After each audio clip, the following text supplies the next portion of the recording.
Bien, estamos de vuelta. Tenemos la oportunidad de conversar con Nanfi Rodríguez, abogado, periodista y responsable del equipo, o parte de los responsables del equipo de coordinación del proyecto de reforma a la Ley 6132 de expresión y difusión del pensamiento. Nanfi, buenos días.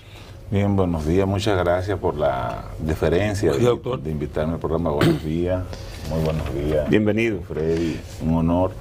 Mire, ese es un proyecto, bueno, es un proyecto que trata de actualizar cosas, un proyecto que procura normar un derecho fundamental que es la libertad de expresión.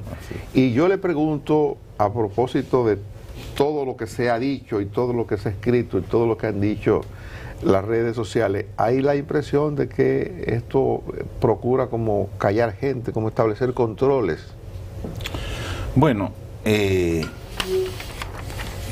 primero quisiera, porque sé que el tiempo se va, a aprovechar la oportunidad y hacer un paréntesis para presentar a la opinión pública mi próximo libro, que es el glosario del proceso contencioso administrativo. Es un trabajo que inicié en el 2022 y ya este es el tercer volumen. Hice el primer volumen sobre derecho constitucional, el segundo sobre derecho electoral y este que recoge la jurisprudencia de la tercera sala de la Suprema Corte de Justicia y del Tribunal Constitucional. La puesta en circulación será próximamente y obviamente cuento con su gratísima presencia. Seguro, seguro. Mira, ya entrando en el tema, ha habido una serie de reacciones, yo diría que una reflexión crítica, un debate crítico al proyecto de ley de libertad de expresión y medios de comunicación. De un lado, el nuevo paradigma que representan las redes sociales, regularmente son más emotivas, y de otro lado, las instituciones formales, tradicionales, que han sustentado la libertad de expresión en momentos infelices de la democracia dominicana. Instituciones como la Sociedad de Diarios, la Fundación Institucionalidad y Justicia, FINJUS, el Colegio Dominicano de Periodistas, y para no prolongar mucho la lista de instituciones que se han ido sumando y han ido expresando apoyo a la reforma, quisiera hacer especial mención al liderazgo político, específicamente al líder de la oposición política, el presidente Fernández, que en el día de ayer produjo una declaración en la cual pone en contexto la cuestión. Dice: la libertad de expresión no es un derecho fundamental, es un derecho que se configura frente a otras libertades públicas, honor, intimidad, propia imagen. Se está regulando nuevas plataformas y también los medios audiovisuales. Entonces el debate es normal. Eso habla de una actitud sosegada y receptiva del liderazgo político de oposición, lo cual viene a ser complementado con el anuncio del presidente del Senado, el senador de Los Santos, Ricardo Los Santos, que rápidamente ha compuesto una comisión, amplia comisión de 11 senadores de las dos fuerzas políticas representadas en la Cámara Alta, para escuchar a todo el mundo, incluyendo las redes sociales. Consecuentemente, yo creo que el proyecto está en buen punto, está en punto de debate, y además está en los cauces constitucionales, que es el Congreso Nacional, donde se deben producir esos debates. Ahora, hay una versión como que se ha querido construir, y quisiera darle la oportunidad a usted para que un poco nos aclare esto, porque la forma en que se ha tratado el tema da la impresión de que el gobierno ha elaborado un proyecto para tratar de establecer sanciones que pudieran ser atentatorias a la libertad de expresión. Entonces yo conté aquí que tuve la oportunidad de asistir a una conferencia de prensa de las que da el presidente a los lunes, y en esa rueda de prensa se presentó a la comisión que ha trabajado en esto. NANFI no tiene iniciativa legislativa, quien tiene iniciativa legislativa es el Poder Ejecutivo, y quien lo puede enviar al proyecto es el Poder Ejecutivo. Entonces, quiero que nos cuente un poco, que nos ponga en contexto eso, cuál es la participación del gobierno en la formulación de este proyecto. Mira, a partir de la reforma constitucional del año 2010, se va a dar un desarrollo de el ámbito normativo de la libertad de expresión en la República Dominicana importante, porque se van a constitucionalizar aspectos sustanciales de ese derecho, como cláusula de conciencia de periodista, secreto profesional, acceso a la información pública, etcétera. Y hay lo que llamamos en derecho constitucional una reserva de ley para desarrollar el texto del artículo 49 constitucional. El tema de reformar la vieja ley 6132 del 15 de diciembre de 1962 del gobierno del presidente Rafael F. Bonelli era un tema recurrente. Ustedes recuerdan que yo mismo participé en por lo menos 2 comisiones anteriores que intentaron hacer reformas, una de las cuales dirigió nuestro apreciado e inolvidable amigo, doctor Rafael Molina Morillo, de la que yo fui director ejecutivo. ¿Cuál era el tema? No se lograba, no se avanzaba en el consenso entre la Sociedad Dominicana de Diarios y el Colegio Dominicano de Periodistas. ¿Qué ha hecho cambiar esa realidad? La entrada en el sistema constitucional dominicano del Tribunal Constitucional fue produciendo sentencias que definieron los temas controversiales. Sentencias como la cuestión de la responsabilidad por difamación e injuria. En cascada. Tumbó la responsabilidad en cascada. Sentencias como el tema de penas de privación de libertad por delito de palabra frente a funcionarios públicos, y sentencias relacionadas incluso con las redes sociales.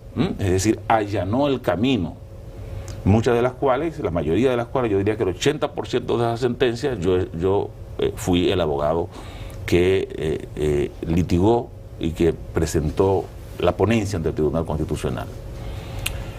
Entonces todo eso creó un escenario de avenencia. En ese escenario se van a producir una serie de iniciativas legislativas, ustedes recuerdan de la senadora Melania Salvador, el mismo tema del DNI, etcétera. Y en un momento determinado el presidente Abinader consulta a una serie de personalidades independientes o que no son afines al gobierno, de la sociedad civil, académicos, ex magistrados del Tribunal Constitucional, sobre la conveniencia de retomar la comisión. Cuando el presidente Abinader me hizo la consulta, que yo a su vez consulté con los demás comisionados, nuestra condición fue que en el decreto se consignara que era un trabajo honorífico. Y ciertamente, tanto la Presidencia de la República como la Consultoría Jurídica, el Poder Ejecutivo, cumplieron con esa exigencia nuestra. Posteriormente se nos preguntó qué logística necesitábamos para armar el debate, y nosotros le dijimos al gobierno que absolutamente nada, porque nosotros lo que éramos era académicos y lo que íbamos a debatir. Y tomamos como sede la casona solariega y centenaria del periodismo dominicano, del Listín Diario. Es decir, nunca discutimos nada en los círculos oficiales, hasta el momento de la presentación del proyecto. Es decir, pero la primera vez que ese proyecto entra a Palacio es el día del semanal que da inicio. ¿Cuándo se presenta? Cuando se presenta la semanal. NANFI, Café Santo Domingo para usted. Como no, con mucho gusto. Por lo cual, se puede decir que esto no es un proyecto del gobierno. No, esta es una hipótesis de trabajo. Esta es una hipótesis. Ya no hay hipótesis, no, es un proyecto de ley. Sí, pero desde el punto de vista del pluralismo democrático, ese proyecto de ley que responde a la visión de un grupo de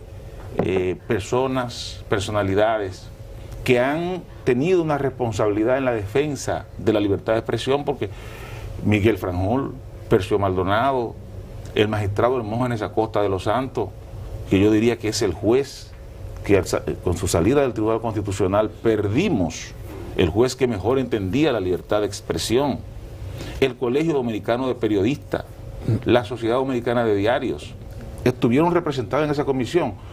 Y la comisión, en adición de ello, hizo alrededor de 25 encuentros en el Listín Diario, en la Universidad, en la Pucamaima, en la Universidad Católica Santo Domingo se hicieron varios encuentros, en Adora. Es decir, hubo todo un proceso de consultas previas con sectores de la sociedad, del ecosistema de opinión pública del país. Y posteriormente lo que hicimos fue lograr allanar el camino para un entendimiento entre la Sociedad Dominicana de Diarios y el Colegio Dominicano de Periodistas, que no habían llegado en 20 años a un acuerdo. No, yo leí el proyecto de ley, lo he leído 2 veces, porque la primera vez no lo entendí completamente. Luego lo leí la segunda vez. Te agradezco porque creo que uno de los problemas que tiene el proyecto es que se ha ido reproduciendo una narrativa sin que las personas los lean. Ahí te voy, porque yo lo que lo encontré, se lo comentaba creo los compañeros o ayer o hoy, yo creo que lo encuentro demasiado laxo, demasiado garantista de la libertad de expresión. Y cuando yo lo leo, digo, ¿de dónde sale esta campaña con un grupo de payasos con una cosa en la boca de que ley mordaza? Esta ley lo que es una garantía, demasiado garantista. Totalmente. Ahí ni siquiera hay sanciones para todos estos locos que viven difamando en los medios comunes. Hay protección para ellos. Totalmente bueno. Entonces, ¿de dónde sale esa campaña? ¿Por qué es lo que hay? Si lo que están es ampliando las garantías, recordando lo que existe hoy, porque la 6132 sí es dura en cuanto a la limitación de la libertad de expresión. Y la ley 5307 de delito electrónico tiene pena hasta de 1 año de prisión. Mira. No, esto incluso despenaliza las sanciones. Sí, ahí voy. Ese es uno de las principales conquistas de la ley. El Tribunal Constitucional ¿Pero de dónde sale la campaña? La despenalizó en relación a los funcionarios públicos, pero la dejó respecto del delito que se puede cometer entre particulares. Una de las principales conquistas que alinea el proyecto en los estándares internacionales de derechos humanos es que no contempla penas de privación de libertad. Es decir, no nos hemos dado cuenta de que ese es el principal desafío de la libertad de expresión, no estar sujeto a la espada de Damocles de prisión, porque eso produce un efecto, lo que llaman los americanos un chilling effect, un efecto inhibitorio, un efecto de retractación en los medios de comunicación y en los ciudadanos. Entonces, la principal conquista ha sido que no se ha contemplado en el proyecto y el poder político. Cuando hablo del poder político me refiero a la Presidencia de la República. El poder político pues ha aceptado esta fórmula y ha respetado esta propuesta de la comisión. Te pregunto, ¿esa campaña de dónde viene? ¿Por qué? Mira, yo pienso que primero no se ha dado una lectura del proyecto. Otros le han dado una lectura fragmentaria y las normas jurídicas no se leen de esa forma, se leen de manera armónica.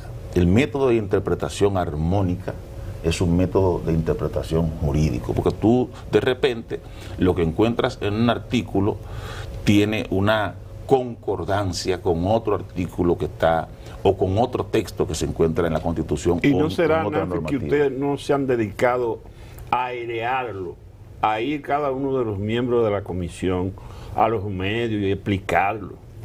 Mira, los comisionados somos un grupo de académicos, y nuestra función en esencia era la de redactar el proyecto de ley, ser respetuoso de las posiciones que allí se externaban y obviamente ir a los espacios académicos de discusión. Como he dicho, hicimos alrededor de 25 encuentros. Esta comisión fue designada en el 2022 y estamos en el 23. Estamos en el 25, hace 3 años. En el 25, exacto. 3 años. Perdón. Y ustedes recuerdan que se les reclamaba muchas veces a la propia comisión que por qué no terminaba el trabajo. Es por la complejidad de los textos que se estaban armonizando. Yo pienso que lo que se ha logrado es muy importante. Tú dices, Oscar, una cuestión esencial, y voy a esto. El proyecto de ley es un proyecto de protección de la libertad de expresión. Demasiado absoluta. Sí, pero eso es a propósito que se hizo. Es decir, nosotros hemos tenido un modelo de regulación de la libertad de expresión que no obedece a ningún criterio estructural. Tenemos regulación en el Código Penal, regulación en la Ley 6132 y regulación en la Ley de Delito Electrónico. Regularmente esos textos lo que hacen es reproducirse casi de manera literal. Entonces, ¿qué fue lo primero que la comisión se planteó? Bueno, aquí hay que hacer un modelo de regulación. Y hay varios modelos. Y vimos, por ejemplo, el modelo español. En España existe una ley de garantías de la libertad de expresión y todo lo que tiene que ver con el tema sancionatorio está diferido a otros ordenamientos jurídicos. En su caso, el Código Penal. Entonces, ¿qué hicimos nosotros? Nosotros nos ocupamos de hacer la ley de garantías. Ya el poder político que determine el tipo de sanción o si cumple con el espíritu de la sentencia 7516 del Tribunal Constitucional sobre la despenalización. Pero hay un modelo en que esta ley es una ley protectoria de la libertad de expresión. Hay y otro derecho, que tú lo mencionabas, el derecho al buen nombre, a la buena imagen, al honor personal, a la privacidad, esos son derechos también que se contraponen a la libertad de expresión. Claro. ¿Dónde se protegen esos? Aparecen configurados en... Esos derechos regularmente se configuran en la ley que hace el contrapeso a la libertad de expresión. Pero de todas maneras... ¿Cuál es esa? Bueno, en el caso dominicano. En el caso dominicano todavía en el ordenamiento jurídico, el Código Penal, la ley 5307 de delito electrónico y otros, la ley 2497 que complementa el Código Penal, es decir, existe. O sea, esto, al aprobarse esta ley en estos términos, no queda desprotegida la persona, el ciudadano, no queda sobreexpuesto al retirarse de la ley de libertad de expresión las sanciones al afectar el honor personal u otros derechos. No, porque esas sanciones están contenidas todavía en el Código Penal y en la ley de delito electrónico. Lo que hay que determinar en la reforma del Código Penal es si se van a mantener sanciones de carácter penal, que yo entiendo que no se deben mantener. Por eso hay una cláusula del proyecto de ley que dice dos cosas importantes el artículo 70. Según tu visión, las sanciones solo deben ser civiles entonces. A mi juicio sí. Es decir, donde se establece una responsabilidad y donde la gente, y donde toma cuerpo el tema de los contrapesos de la opinión pública, es en el tema económico.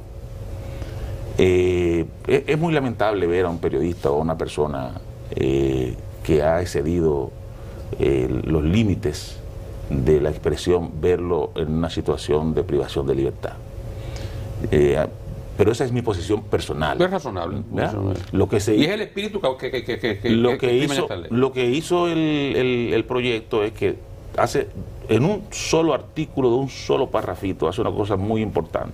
Artículo 71 dice dos cosas: las sanciones que se deriven de la comisión de delitos contra el honor, es decir, por exceder los límites de la libertad de expresión, no dan lugar a un régimen diferenciado. ¿Qué quiere decir esto? Todo aquello de que por el hecho de que la pretendida expresión sahiriente se haya difundido por redes sociales, por plataformas digitales, tiene una mayor difusión y eso da lugar a una sanción más severa, ¿sí? O un medio convencional. Si la libertad de expresión es una sola, independientemente de por dónde se difunda, la libertad de expresión, los principios que deben regularla son los principios del derecho internacional, de los derechos humanos y los principios constitucionales, independientemente de la plataforma tecnológica, impresa, televisiva, radio o las plataformas digitales. Y lo otro que dice es que esas responsabilidades se difieren al derecho común para dar la oportunidad a la clase política, que es la que decide, de que, siguiendo la sentencia y la jurisprudencia del Tribunal Constitucional, pues establezca un régimen de consecuencias. Nanfi, la creación que manda el proyecto del INACOM, Instituto Nacional de las Comunicaciones, hay quienes han dicho en el ataque al proyecto que la creación de ese órgano es un medio para controlar por parte del gobierno. Mira, yo entiendo las aprehensiones que pueden surgir en una sociedad en la que no ha habido ningún tipo de regulación. Y todo el mundo se queja de muchas veces la falta de calidad del debate, hasta lo soez que puede llegar a ser el debate. Pero es que aquí, cuando se debió dar la regulación de contenido de los medios de comunicación, fue en el 98 con la ley de telecomunicaciones. Lo que pasa es que esa ley, por los intereses confrontados que había en ese momento entre Tricón y Codetel, ustedes recuerdan, finalmente lo que se destinó fue a los servicios finales de telecomunicaciones, sin tocar el tema de contenido, porque el órgano que naturalmente debió regular técnicamente las telecomunicaciones y en términos de contenido en un solo modelo debió ser Indotel. Pero eso no fue posible porque en el momento de debatir la ley de telecomunicaciones, la ley 153/98, los prestadores de servicios de contenido no estaban presentes. Eso se limitó al tema de servicios finales, servicios de telefonía, que era el problema bajo el liderazgo del Programa de Naciones Unidas para el Desarrollo. Y el país desarrolló una industria de la opinión pública y de la narrativa, de la realidad, al margen de cualquier tipo de regulación, con la vieja Comisión de Espectáculos Públicos, que no tenía ninguna razón de ser, no tiene ninguna razón de ser, ni puede operar, porque es una institución con una normativa inconstitucional. Lo que se ha hecho es crear un instituto para regular radio, televisión, redes sociales. Pero regularlo ¿cómo? Porque se ha hablado mucho de si es para censurar. No. Para regular los aspectos que tienen que ver con el orden público, derechos que están consignados en la Constitución y que en toda parte del mundo los regula un órgano regulador de contenido, como derechos de la niñez. Regular aspectos que tienen que ver con la ley 192-19, todo esto de exhibir cadáveres, ahora que acaba de pasar esta lamentable tragedia del YC, cadáveres de personas que han perecido en situaciones calamitosas. Y referente al tema de las redes sociales, quiero aclarar lo siguiente, y esto es importante, que las redes sociales lo comprendan. Todas las cláusulas que se contienen en el capítulo sobre las plataformas digitales están dirigidas a los prestadores de telecomunicaciones, a las grandes plataformas digitales. O sea, Meta, X, Facebook, o sea, Meta, Google, Instagram, etcétera. Es decir, no están dirigidos a los productores de contenido. En el lenguaje jurídico, no lo entienden porque yo diría, Oscar, ha dicho don Santiago Muñoz Machado, presidente de la Academia de Lengua Española y un gran jurista español, que el derecho tiene una deuda con el lenguaje común. Pero ciertamente, de lo que se trata es de proteger los derechos de los usuarios, de las plataformas digitales. Nanfi, gracias por su explicación. Un placer tenerlo. Frente a las grandes plataformas que hoy hacen lo que llaman moderación de contenido. Ellos pueden censurar. Exactamente. Nanfi Rodríguez con nosotros. Nos despedimos mañana de vuelta a partir de las 5 de la madrugada.